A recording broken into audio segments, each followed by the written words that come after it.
Hello, आप सबका मेरे चैनल स्प्रेडिंग ला ज्ञान में स्वागत और अभिनंदन है। मैं आज आपको एविडेंस एक्ट की एक इम्पॉर्टेंट प्रॉब्लम बता रही जो कि यूपी जे 1991 में और 2000 में पूछा गया था।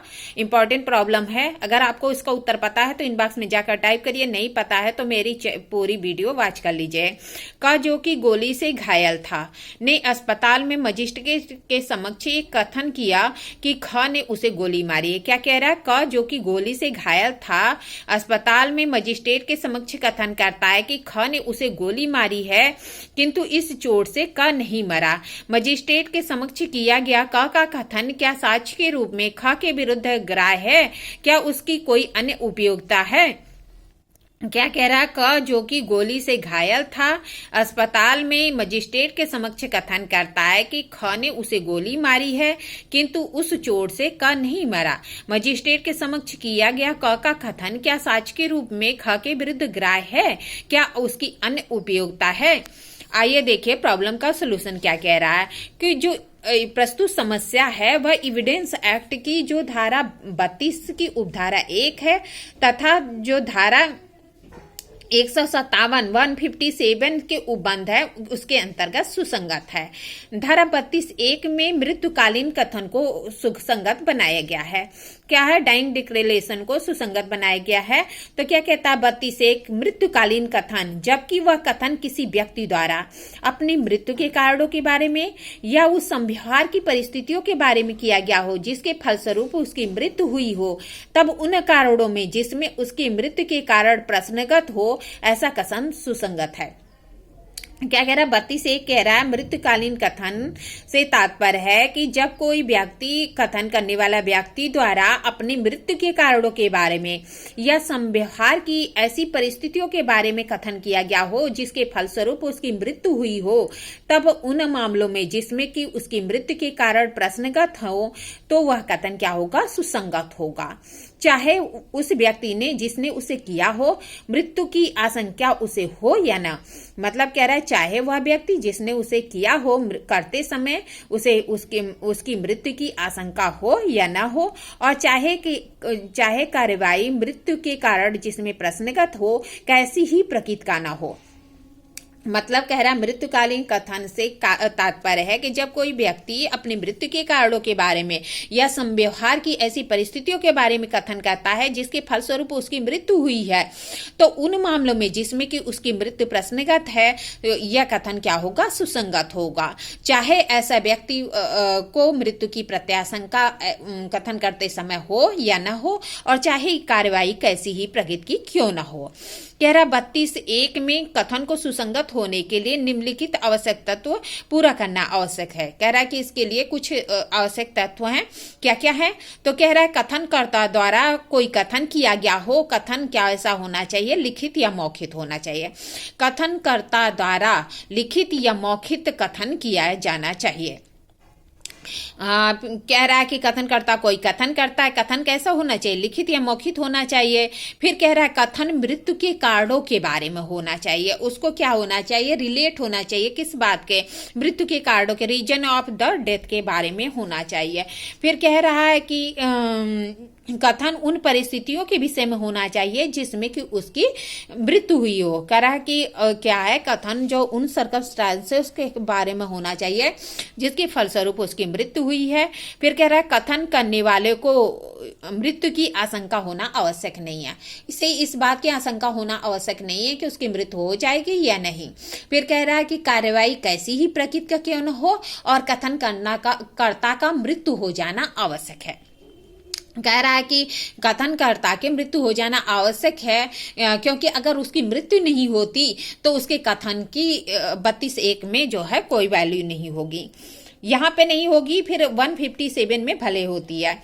तो फिर कह रहा है कि जो कथन होना चाहिए वह कैसा होना चाहिए? लिखित या मौखित होना चाहिए। मृत्यु के कारणों के बारे में होना चाहिए या उस संव्यवहार की परिस्थितियों के बारे में होना चाहिए जिसमें उसकी मृत्यु हुई हो। कथन करने वाले को मृत्यु की प्रत्याशंका होना आवश्यक नहीं है, और कथन की कार्यवाही की प्रकृति कैसी भी हो, सिविल हो या क्रिमिनल हो। फिर कह रहा है कि जो कथन करता हो उसकी मृत्यु हो जाना आवश्यक है। इतना 32(1) की आवश्यकता तो है। कह रहा प्रस्तुत समस्या में जो कि गोली से घायल था, अस्पताल में मजिस्ट्रेट के समक्ष कथन करता है कि ख ने उसे गोली मारी है, किंतु इस चोट से वह नहीं मरा। प्रस्तुत समस्या में 32(1) में मामला तभी बनेगा जब सर्वप्रथम कथनकर्ता की मृत्यु हो, किंतु यदि प्रस्तुत समस्या में कथनकर्ता की मृत्यु नहीं हुई थी, अतः कथन मृत्युकालीन कथन नहीं माना जाएगा। अतः कथन कि यहाँ तक अन्य उपयोगिता का प्रश्न है, तो न्यायालय ऐसे वादों में यह निर्धारित करता है कि कथनकर्ता मृत्युकालीन कथन के बाद बच जाता है तो उसकी कथन की संपुष्टि के लिए प्रयोग किया जाएगा।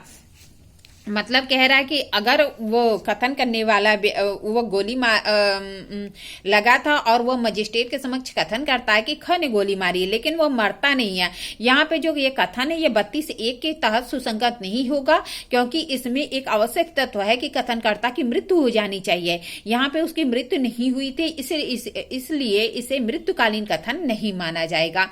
और इसके कथन की अन्य उपयोगिता यह है कि इसे अन्य वादों में यह निर्धारित किया गया था कि अगर वह बच जाता है तो उसके कथन को संपुष्टि के लिए प्रयोग किया जाएगा। मुनीश्वरचारी का मामला है 1949 का, मैसूर का, जिसमें न्यायालय ने अब निर्धारित किया कि यदि कथन करने वाला व्यक्ति उत्तरजीवी होता है तो उसके कथन धारा 157 एविडेंस एक्ट के तहत संपोषक साक्ष्य के रूप में ग्राह्य होगा। मुनीश्वरचारी के मामले में क्या कहा गया था कि अगर जो है कथन करने वाला व्यक्ति जीवित बच जाता है तो उसका कथन 157 एविडेंस एक्ट के तहत संपोषक साक्ष्य के रूप में ग्राह्य होगा। फिर फूदीवनम स्टेट ऑफ AP 93 का केस था, क्रिमिनल लॉ जनरल का, जो है उस मामले में मध्य प्रदेश एमपी है, फूदी स्टेट बनाम एमपी 1993 क्रिमिनल लॉ जनरल का मामला है, जिसमें एमपी हाई कोर्ट ने यह निर्धारित किया था कि मृत्युकालीन कथन करने वाला व्यक्ति संयोगवश बच जाता है, मृत्यु नहीं होती, तो उसके द्वारा किया गया कथन मृत्युकालीन कथन के रूप में ग्राह्य नहीं होगा, यद्यपि उसका उपयोग साक्ष्य अधिनियम की जो धारा 157 है उसके तहत समर्थन के लिए पूर्व कथन के रूप में स्वीकार किया जा सकता है, अथवा उसका उपयोग न्यायालय के साक्ष्य अधिनियम की धारा 145 के तहत खंडन के लिए किया जा सकता है। मतलब कह रहा है कि इस केस में कहा गया था कि अगर वह व्यक्ति बच जाता है तो उसके कथन की जो वैल्यू होगी वह जो है एविडेंस एक्ट की धारा 157 के तहत जो है संपुष्टि के लिए या 145 के तहत खंडन के लिए किया जाएगा। फिर कह रहा है कि 157 के तहत साक्षी के पूर्व कथन की संपुष्टि से संबंधित उपबंध है। 157 के अनुसार क्या कहता है, किसी साक्षी की के परिसाक्ष्य की संपुष्टि करने के लिए ऐसे साक्षी द्वारा किसी तथ्यों से संबंधित किसी विषय पर या लगभग जब वह घटना घटित हुआ था किया गया था तब उस तथ्य के अन्वेषण